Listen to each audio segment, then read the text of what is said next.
these wonderful associates, Sri Chaitanya Mahaprabhu. So I was just thinking we'll first just speak a few words on Rasikananda Prabhu. There's a nice biography of his here about him. So it says that Rasikananda Prabhu, he appeared as the son of a king. So he became a perfect Gaudiya Vaishnava scholar. He became a Rasik Bhakta and the most beloved disciple of Sri Shyamananda Prabhu. Okay, so he was like the successor to Shyamananda Prabhu. So on Shyamananda Prabhu's order, Rasikananda Prabhu, he became the head pujari and he served his guru's deity of Govindaji with total dedication. So Shyamananda Prabhu, we hear that his Ishtadev is actually Radha Shamsundar. And also in this regard he has Govindadev also here. So he would serve Govindaji also with total dedication. So his attentive loving service increased Govindaji's beauty and pleasure. In this way, Rasik Murari, he enchanted the devotees with his unprecedented deity worship. So then after firmly establishing Govindaji's worship, he accepted Shyamananda Prabhu's order to preach. He travelled widely for 40 years, influencing everyone with the message of Sri Chaitanya Mahaprabhu. Rasikananda Prabhu delivered everyone from pious royal families to Muslims, outcasts, agnostics, atheists, and even wild animals. Brahmara Durlava Prem Sabakare Hache. So that is the speciality of Sri Chaitanya Mahaprabhu and his associates, that even the most fallen and neglected persons in society, they also receive prem by the mercy of these great associates. So one time, some mad elephants, they attacked Rasikananda. Calmly he chanted, Gauranga, Gauranga, Krishna, Krishna. And then he sprinkled water on these elephants. The elephants immediately stopped charging and they humbly bowed their heads. And they raised their trunks and they shouted, Hare Krishna, Hare Krishna. And this way we see even just as Mahaprabhu delivered all the animals in this Jharkhand forest, similarly here also we see that the same way Rasikananda Prabhu, he delivered all these elephants also. Actually it is said that actually one of the Muslims, he instigated these elephants.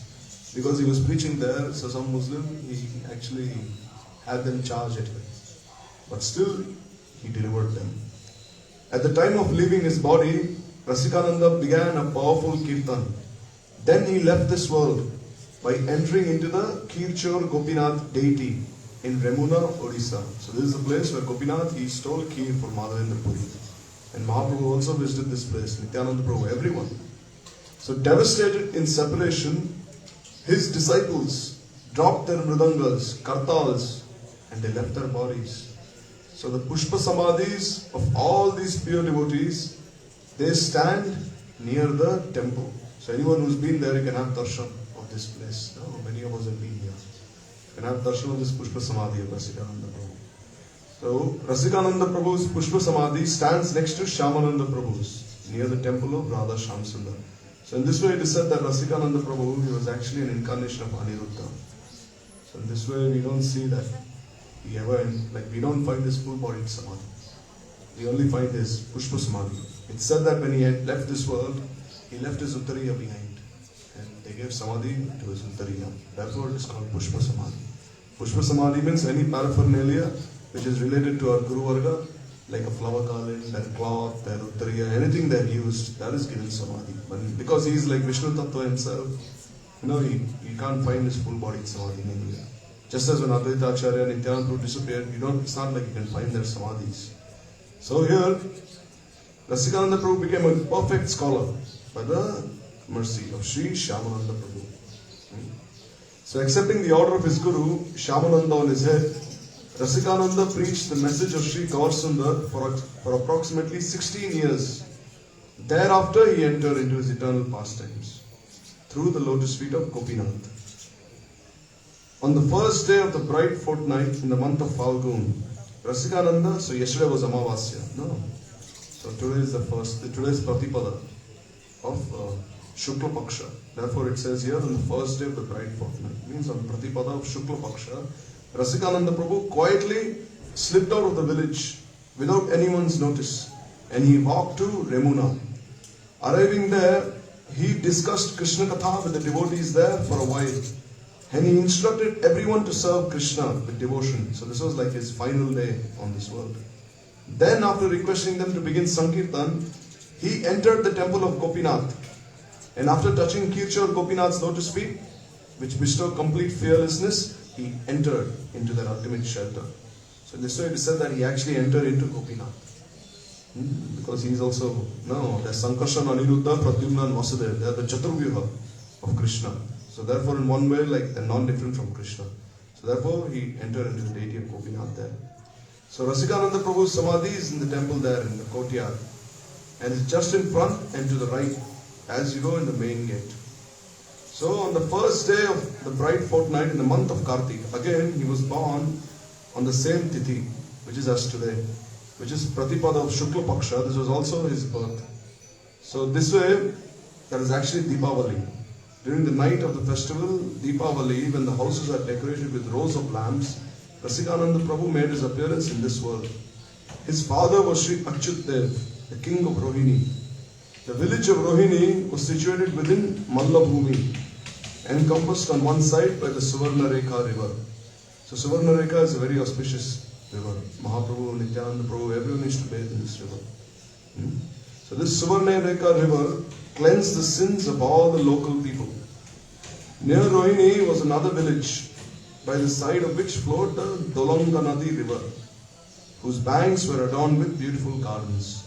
So Achyut Dev very affectionately maintained his subjects and was famous for impeccably observing the rights upon kings. So in this way, the son of King Achyuta, he appeared as the sun appears in the eastern sky. And he came to be known as Rasikananda Murari. So at a very young age, he became proficient in all the scriptures. He was very devoted to his parents, especially his mother, whose name was Bhavani. So in this way, Rasikananda Prabhu, he was married at a very young age. And it is said that his wife Shyama Dasi was a treasure chest of good character who hailed from another neighboring village. So one day, Rasikananda Murari was sitting in a lonely place. And then he was thinking, how can I get the shelter of a bona fide guru? Just then a voice from the sky told him, don't be in anxiety, you will become the disciple of Sri Shyamananda. Having heard this, he became very happy. And he began to repeatedly chant the name Shyamananda, as though he was chanting japa. So as soon as he heard this aerial voice from the sky, Shyamananda Prabhu is your guru, then he started chanting his guru's name, like, oh, Shyamananda Prabhu, Shyamananda Prabhu, Shyamananda Prabhu. So he was so anxious to meet him. So moment to moment, his eagerness increased without diminution. And as tears flowed from his eyes, by chanting the name of Shyamananda. He was in such a state that he spent most of the night sleeplessly, calling to his master Shyamananda. Finally, towards the early morning, he saw his spiritual master. And then Shyamananda Prabhu informed him. This was actually a dream. So he told him in the dream that tomorrow morning you can meet me, he told him. So saying this, Shyamananda Prabhu disappeared. And then Rasikananda Prabhu, he was so happy that he heard his Gurudev speak to him for the first time. Then as soon as the first rays of the morning sun appeared, what did he do? He sat silently looking towards the path on which Shyamananda Prabhu appeared. And after some time, Shyamananda Prabhu approached from the distance, looking as effulgent as the sun and surrounded by his disciples like Sri Kishore Das and others. His smiling face was like the lotus flower that opens to greet its friend the sun, and his chest was very broad. His captivating appearance was made all the more irresistible by the sweet sounds of Krishna Chaitanya and Nityananda appearing from his lotus mouth. So as Shyamananda Prabhu appeared in front of Rasikananda Prabhu, he was only chanting the name of Mahaprabhu and Nityananda. He was like, Krishna Chaitanya, Nityananda, Nityananda, Krishna Chaitanya, Nityananda. And this way he was only like chanting these names, and he was walking towards Rasikananda Prabhu. So absorbed in intense love, He moved along the path like the clouds move in the sky. When Rasikananda caught sight of this divine form, he fell down in front of Shyamananda Prabhu. And then in great ecstasy, he touched his lotus feet. And immediately Shyamananda Prabhu made him arise and then he embraced him. And then he began to bathe him with his tears of ecstatic love. So this way his Guru accepted him. This was like the most fortunate day of his life that he met his Guru. So Rasikananda Prabhu then felt himself to be one of the most fortunate living entities within the entire universe. On an auspicious day, Shyamananda Prabhu initiated him and in the Radha Krishna mantra. After that, Rasikananda Prabhu began to travel with his Guru, and this way he became a very intimate disciple of his Guru. Shyamananda Prabhu then bestowed upon him the service of Sri Radha Govinda Dev. So this is the deity of Govinda Dev that was earlier spoken of in this biography. So where is this deity of Radha Govinda Dev? It is in one place in Odisha called Gopi Vallabhpur. So actually Gopi Vallabhpur is actually the birthplace of Shyamananda Prabhu. No. Shyamananda Prabhu, he made his headquarters here in this Gopi Vallabhpur. So Rasikananda became totally engaged in the service of Radha Govinda Dev. And in this way, he began to seriously take up the preaching message of Sri Gaur Nityananda. By his influence, many atheists and non-believers were transformed into pure devotees of Sri Gaur Nityananda. By his tremendous preaching, rogues, atheists, thieves, they were delivered from their sinful activities and they received his mercy. He distributed the jewel of prem as he travelled from village to village in the company of his disciples. And not just rogues, even many virtuous kings and landlords, they also became his disciples. In this way, once a very wild elephant tried to attack him again. So this way Rasikananda Prabhu, he initiated this elephant. And then he gave him the name Gopal Das. So in this way, later two tigers from the jungle also tried attacking him, but then again he initiated them also. So this way, like Mahaprabhu, we see he's initiating even animals also everywhere he goes. That is the mercy of these associates. So one day, during Lord Jagannath's Rath Yatra, Rasikananda Prabhu, he was preaching somewhere in the country. But then he realized it was time for Rath Yatra. So immediately he left everything and then he rushed to Jagannath Puri to be in time for the festival. But in the meantime, the festival had already begun. So Rasikananda Prabhu was saying, when will I have darshan of Rath Yatra? Immediately he left everything and he ran to Jagannath Puri to have darshan of Jagannath there. But in the meantime, the festival had already begun. So Lord Jagannath, who was also feeling separation from Rasikananda, he made the Rath stop. So then Rasikananda Prabhu thought that if I don't reach Jagannath Puri in time, then the Rath Yatra might be finished. Means Jagannath will reach Gundicha and I will not be able to have darshan of this festival. So Jagannath, he knew that Rasikananda is feeling so much separation in his heart. So what did he do? He didn't make the chariot move. No, Jagannath, with all his weight, he made sure that the chariot wouldn't budge even an inch. So in this way, the king summoned all the elephants to push the chariot, but the chariot would not budge even an inch. Then Lord Jagannath, seeing that the king was becoming frustrated, informed him that he was waiting for his devotee Rasik. So in this way, Jagannath Dev, he appeared in a dream to the king and he said, I will not move unless Rasikananda comes here. Finally, Rasikananda Prabhu arrived, carrying with him many offerings of silken clothes and other presents. He fell down to offer his dandavats before Lord Jagannath, and the king requested him to pull the rope, at which the cart began to easily move along the road, just as the clouds move in the sky. So as soon as Rasikananda Prabhu offered all his gifts to Jagannath at his lotus feet, the king requested him, saying, Prabhu, please pull the chariot. And as soon as he started pulling the chariot started going so quickly towards Gundicha. So later the king requested Rasikananda to accept a gift of land so that he can establish a temple there. So then Rasikananda, he requested that place. And to this day, that place is known as the Kunjamat. There he established the deity of Sri Radha and Krishna. So there the deity is known as Radha Rasikrai. So this place is actually, if you walk past the Gambhira and if you go towards Tota Gopinath, and then it's on the left side, this place of Rasikananda Prabhu. So in this way, today is his disappearance day. So in this way, Rasikananda Prabhu is a very beloved associate of Sri Chaitanya Mahaprabhu. It is said that Shyamananda Prabhu, he especially told him that you should read the Bhagavatam and speak Bhagavatam to everyone. This was his main seva. So once he was speaking the Bhagavatam and then he was traveling from one village to another. So then what happened was, anyhow, some of his disciples are very careless. So they dropped the Bhagavatam inside the river. So immediately he started crying out, where is my Bhagavatam?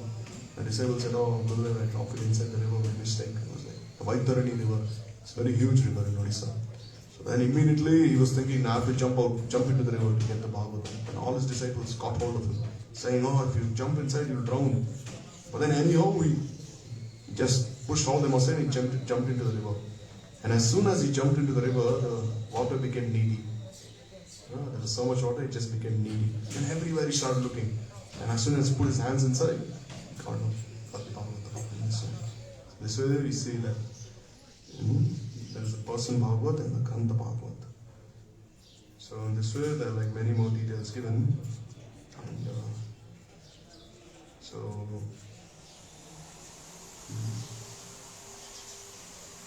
in this way, today is his disappearance day.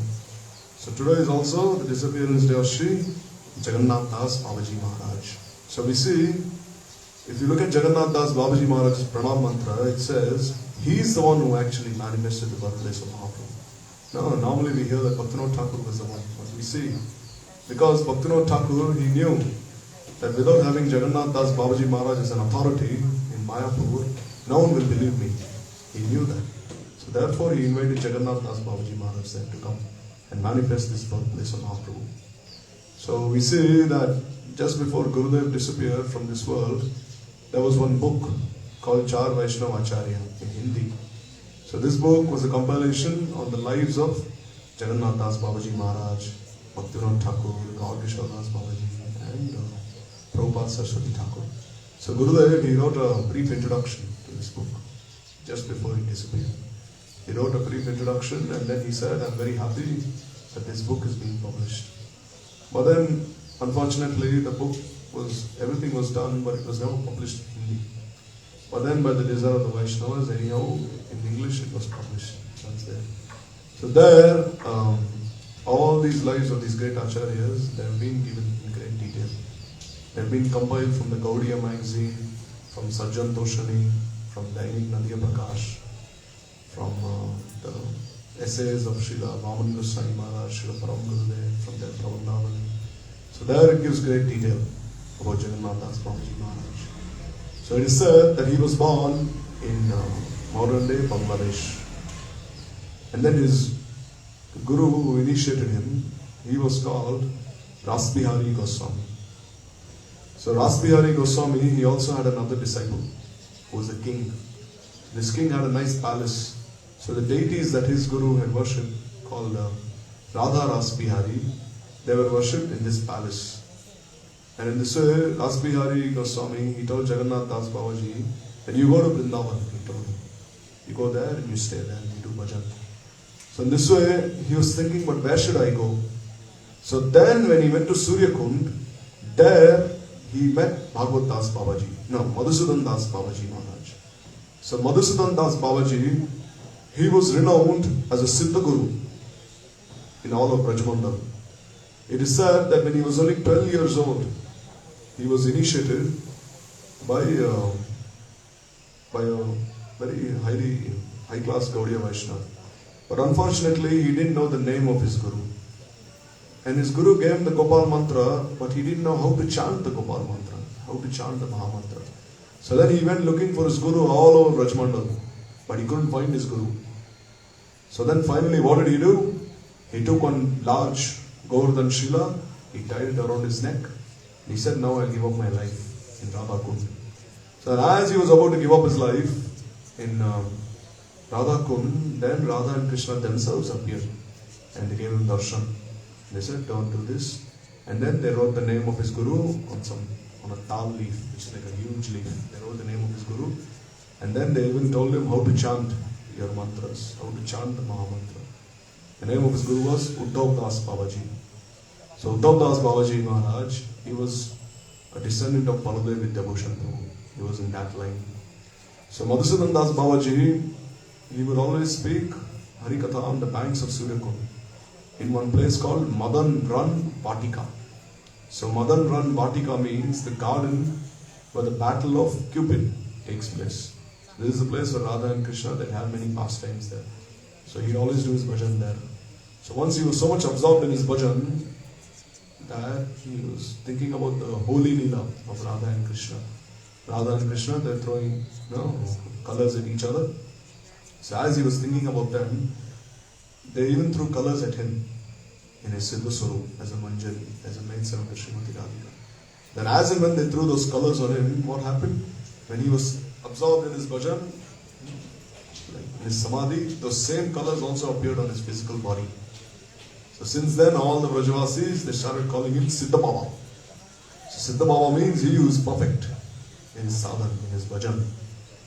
So in this way, when he would even speak Harikatha, even all these other different animals, snakes, birds, they would all come and listen to him speak. So once he had a dream. Srimati Radhika told Madhusudan Das Babaji that you see, inside the water of Suryakund, there is one Giriraj Shila.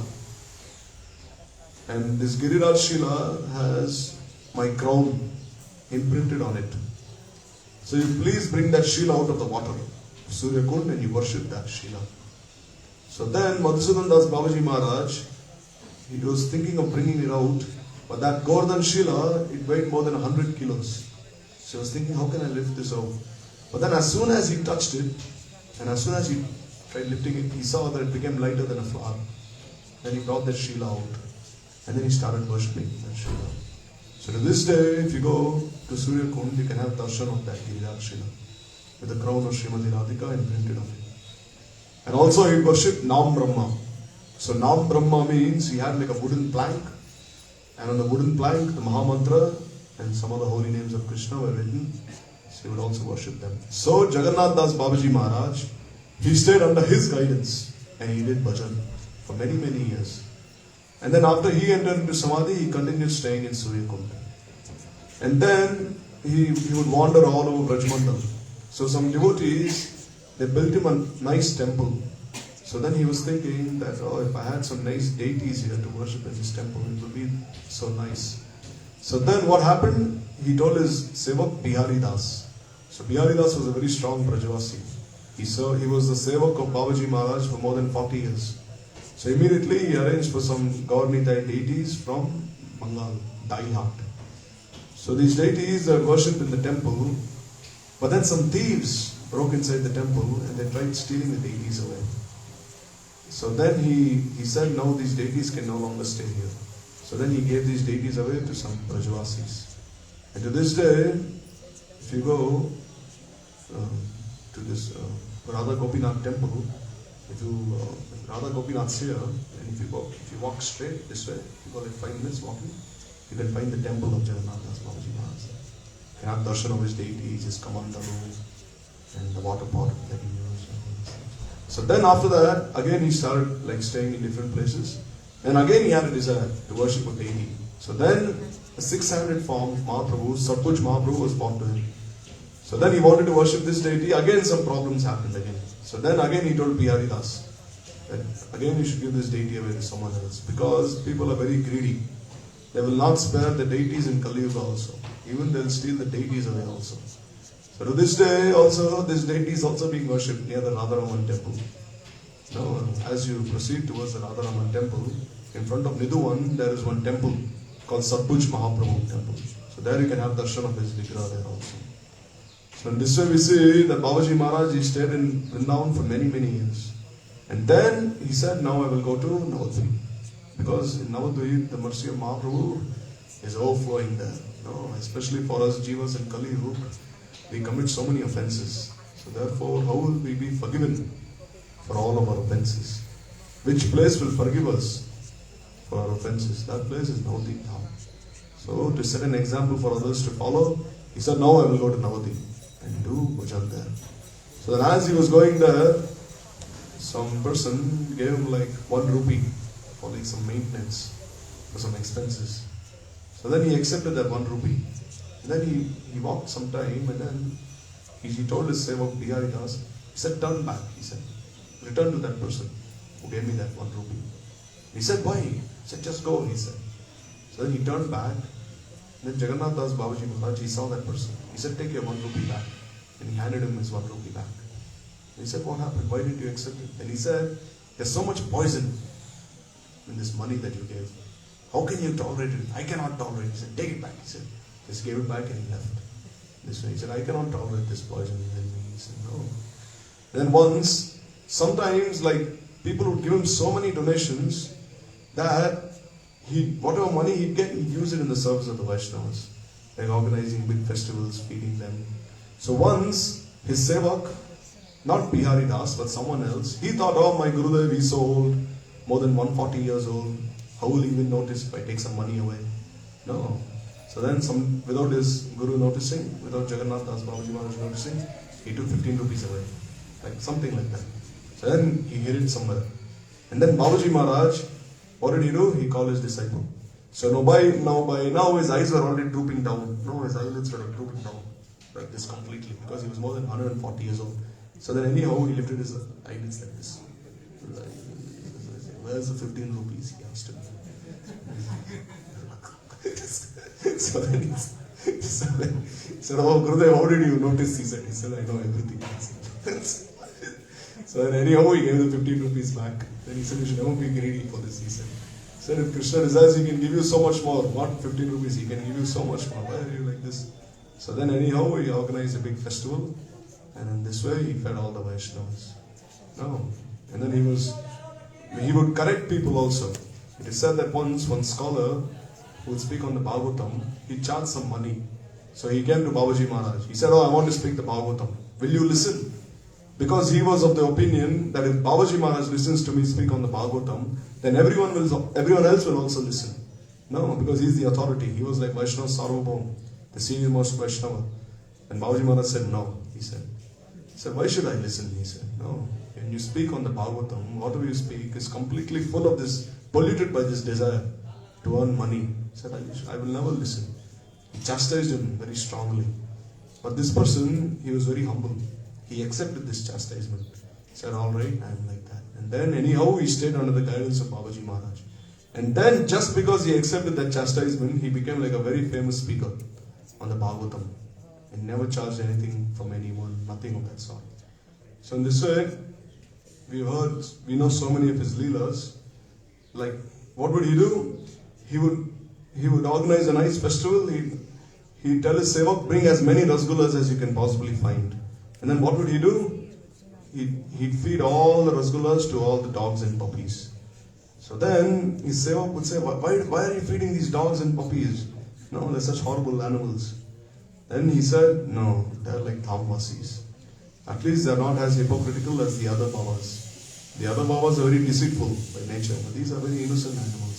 So one day, he was like, some of his sevaks, they took some puppies away. No, they wanted to save some rasgullas. No, he's feeding all these puppies very expensive rasgullas. No, it doesn't make sense. No, so maybe they wanted some rasgullas for themselves. So then they took some puppies away. So then again, Babaji Maharaj, what did he do? He was feeding the puppies, but then again, he was touching all the puppies. And again, he lifted his eyes towards like this. He said, where are the 3 other puppies? He said. Then I had to bring the 3 other puppies and give it to him also. And he had rasgulla also. So this way we see that this is how he gave his mercy to all, even the animals who were so fallen by nature. So this way we see that Bhaktivinoda Thakur, he actually met him in 1880. He met him there, and that was the first time he ever came to Vrindavan. And Babaji Maharaj, he told him that because you're a district magistrate, you should do some seva to all the Brajavasis. There's so many dacoits here in Braj, so many robbers. What do? They catch all these pilgrims, and they take all their belongings away. So you do some seva. Because you're a government official, you must protect them. So then Bhaktivinoda Thakur, what did he do? He spoke with all the government officials and he made sure that all the pilgrims, they were free from any problems. So this way he had his darshan there, and again, after some 10 years, when Babaji Maharaj was in Bengal, There again he had his darshan in one place called Amla Joda. So there Bhaktivinoda Thakur, he was performing his Namahatta programs. So there when he was performing his Namahatta programs, Babaji Maharaj was also there. And Babaji Maharaj, he blessed Bhaktivinoda Thakur. He told him that I bless you, that you continue these programs, you continue to preach the message of Mahaprabhu. So from there the seeds of this preaching was sown. And actually it is said that Bhaktivinoda Thakur is like Diksha Guru. Vipin Bihari Goswami, he actually washed the feet of Jagannath Das Babaji Maharaj and he drank that water. Because he was very repentful in his heart. How he treated Bhaktivinoda Thakur. So to make up for that, transgression, what would he came? He fell before Babaji Maharaj, he washed his feet and he drank that water. And this way he was also redeemed of that transgression. So in this way, then we know that when Bhaktivinoda Thakur wanted to manifest the birthplace of Mahaprabhu, Babaji Maharaj himself came. And then it is said that when he came there, he jumped so high. They asked Prabhupada Saraswati Thakur. Prabhupada Saraswati Thakur was personally there to witness this occasion. So they asked him, can you please describe what you saw? So then Prabhupada said, although Babaji Maharaj was more than 140 years old, it seemed he jumped so high when he came to the birthplace of Mahaprabhu, it seemed that he was trying to catch Krishna, was on top of the branch, the highest branch of the tree. It seemed Krishna was sitting on the highest branch of the tree and Babaji Maharaj, he was trying to catch him. He was jumping so high in ecstasy. And then in this way it is said that the deity that Jagannath Mishra worshipped also was found there. The Aduk Sach Vishnu deity. And then as soon as all the devotees proceeded to Shiva Sangan, their mridanga broke, like on its own. No one was even playing the mridanga, no one even dropped it on the floor. But as they hung the mridanga, what happened? It broke on its own. So then they realized that this place is Shiva Sangan, where Chandkaji broke the mridanga. So this way the birthplace was established there. So Babaji Maharaj, it is said that when Mahaprabhu went to Kurukshetra, he went to one place near the Saraswati river. So there was one sevak called Thaneshwari Jagannath. So Babaji Maharaj is supposed to be the incarnation of this Thaneshwari Jagannath. So he was actually present even in Mahaprabhu's Leela also. The same associate of Mahaprabhu named Thaneshwari Jagannath, he appeared as Jagannath Das Babaji Maharaj. Today is his Tirobhav Tithi, and also today is the Tirobhav Tithi of Sri Bhakti Dait Madhav Goswami Maharaj. So Bhakti Dait Madhav Goswami Maharaj, he is the Siksha Guru of our Gurudev. He is a stalwart Vaishnava, one of the most beloved disciples of Prabhupada Saraswati Thakur. It was said that from a very young age, his mother taught him all the scriptures. His father died at a very young age. Like when he was very young, his father passed away. So then when he was only 7 years old, he memorized the Bhagavad Gita. And then he would read the Ramayana, the Bhagavatam, everything under the guidance of his mother. So then it is said that when he came of age, he went to the Himalayas, he went to Haridwar, he went everywhere. And then he had a dream in which he was told that you will find your Guru in Bengal, near Mayapur.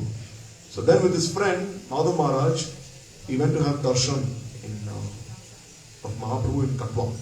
Where Mahaprabhu took sannyas, he went there. So then when he took darshan, he asked some people on the way, can you tell me where the Gaudiya Math is? So many people discouraged him actually. He said, don't go there. He's giving initiation to people who are not Brahmins.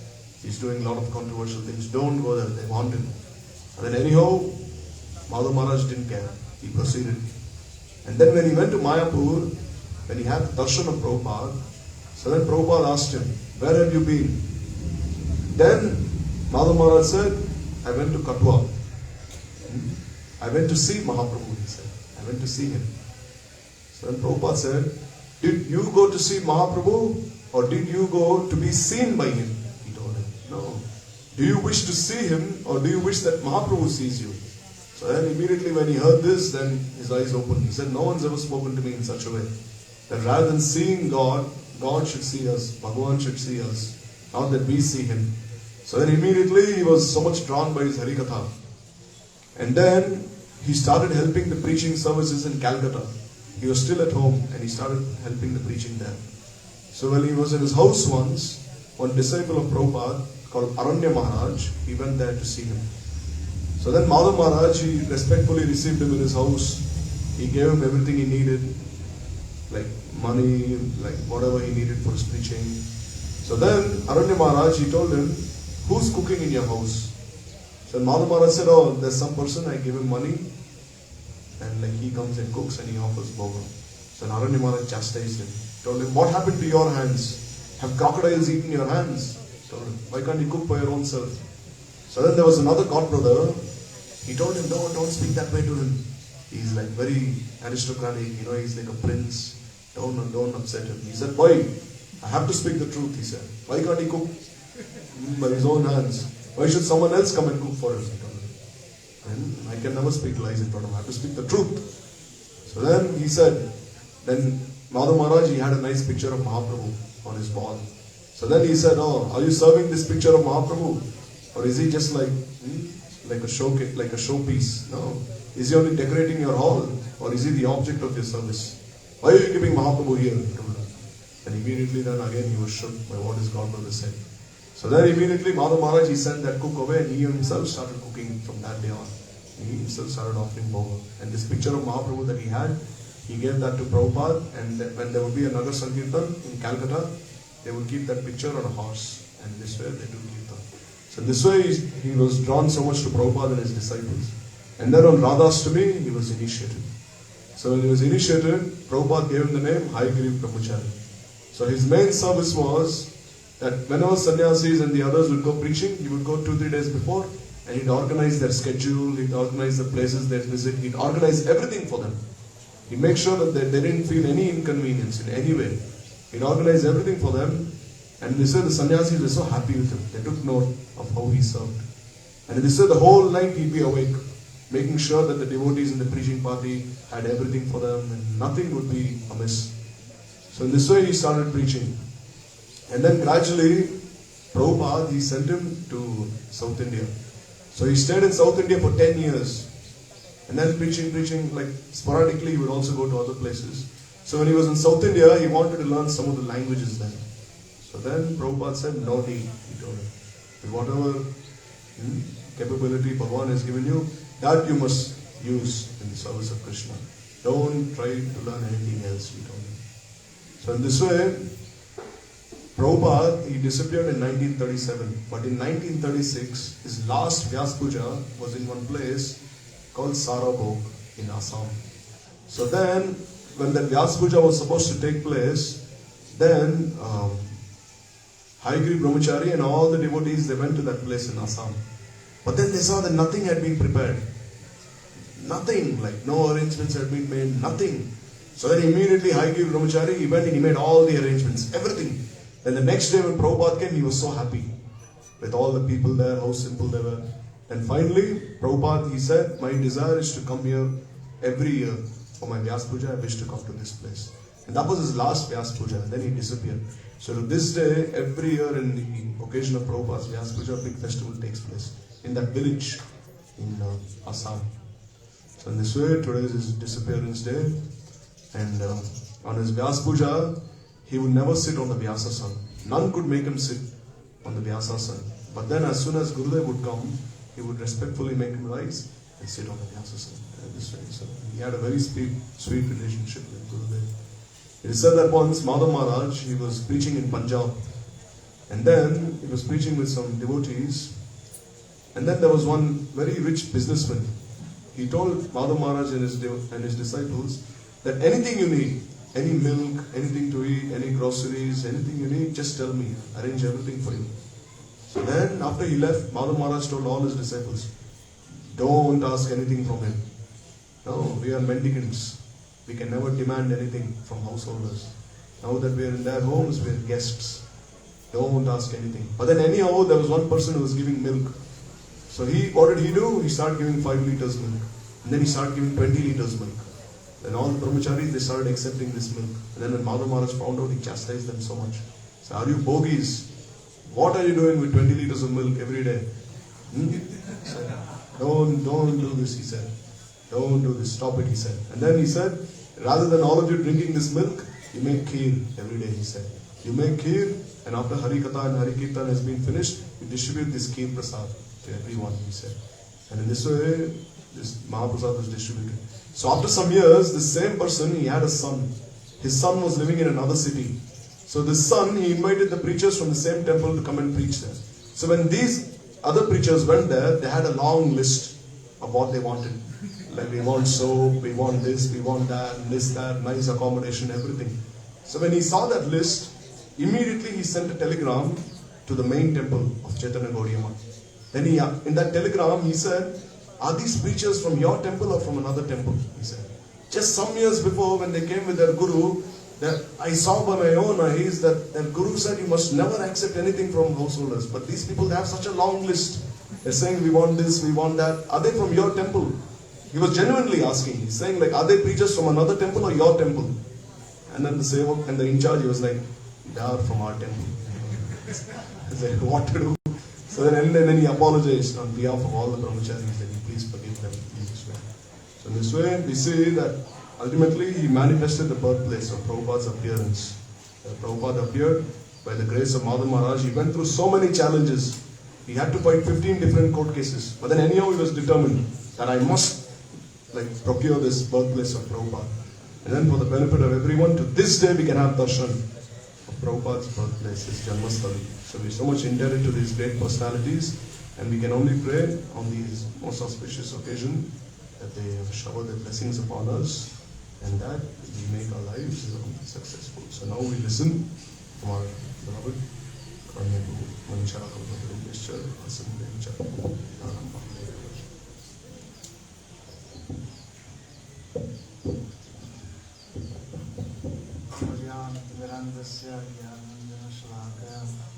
चक्षुरुन्मिलितामेन तस्मै श्रीगुरवे नमः वंशाकल्पतरुभ्यश्च कृपासिन्धुभ्यैव च पतितानां पावनेभ्यो वैष्णवेभ्यो नमो नमः श्रीकृष्ण चैतन्य प्रभु Nityanand Shri Advaita Gadadhar शिवासदि गौरभक्तवृन्द Hare Krishna, Krishna Krishna, Hare Hare, Hare Rama, Rama Rama, Hare Hare. First of all, I offer my Islam Dandavat Pranams on the lotus feet of our most worshipables in the Gurudev, Vidyalila Pratishta Om Vishnupada, Shriman Bhakti Vedanta Narayan Goswami Giri Maharadj, to our Rupananda Guru Varga, and all the Sangha Vaishnavas and Vaishnavis. So today we just heard so many wonderful glories in this special tithi. Actually, the tithi of this disappearance of these three personalities, Rasitananda Prabhu, Jagannath Das Babaji Maharaj, and also Vishwabad Bhakti Daita Madhav Goswami Maharaj. That is Pratipad. Pratipad, the first day. Today already is second day. Today is second day. But because there was a mixture of tithi yesterday, the new moon still came out, in the sunrise, and plus Pratipad yesterday. Then today is the observance, because it was like mixed. So we've just heard so many of these wonderful glories. No harm repeating again and again and hearing again and again, because this is our like energizer, very inspiring to hear. So we just heard Srila Bhaktivedanta Madhav Maharaj, so I'll start from there, because it's still fresh. Today is disappearance day. But I've just read his disciple, who is the successor, succeeded by Bhakti Balabhita Goswami Maharaj. He himself offered some Pushpanjalis and giving a brief biography of his Gurudev. So he was telling that, because on my own I have no association, I have not even seen him directly. I've seen his pictures, and many pictures I've seen him edited and correcting, putting garlands and all this, but we have not. We only did this kind of seva by digital. We have not personally seen these many personalities. But still, it said real darshan is not by eyes, it's by ears. So this day, like today, this is very good opportunity that somehow we hear about these different personalities, and then this mamata of this family becomes very strong. This is our family. So said he appeared Utama Ekadasi. Utama Ekadasi. And his that birthplace is actually on the banks of Padma River. Just very near that place is Premtali. That place where Narottam Thakur.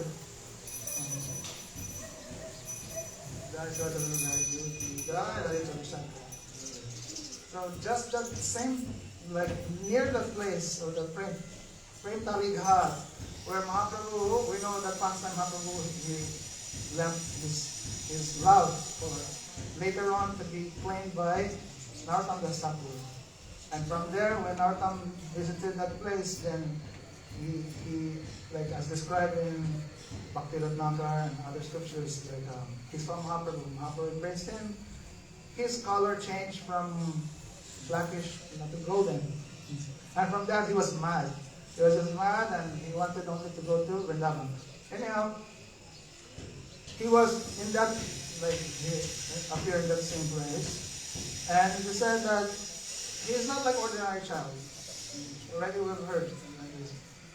Actually, his Guru, Srila Bhakti Vallabha Maharaj was telling that by 11 years old, already, like completely, like this in Bhagavad Gita, he can recite. And he did not need to study. He only heard it from his mother. Like this. But he's from, in that very young age, everyone is astonished about, like how serious this boy. He's not into like ordinary boys who like playing. Now, you look at all the little kids now, they're just on these smartphones and they're just playing all these games like that. And some even from young age, they have all this infatuation with ladies and like that. From very young age, he has this very like strong brahmacharya. And he would also like speak about this even to adults, like don't waste your time. This life is for developing like love for God. Don't like waste it for like loving these like girls and like that. So they're astonished, like these kids is like like a big sadhu like this. But it said that at one point it said that he had this like feeling of separation so much. He tried to.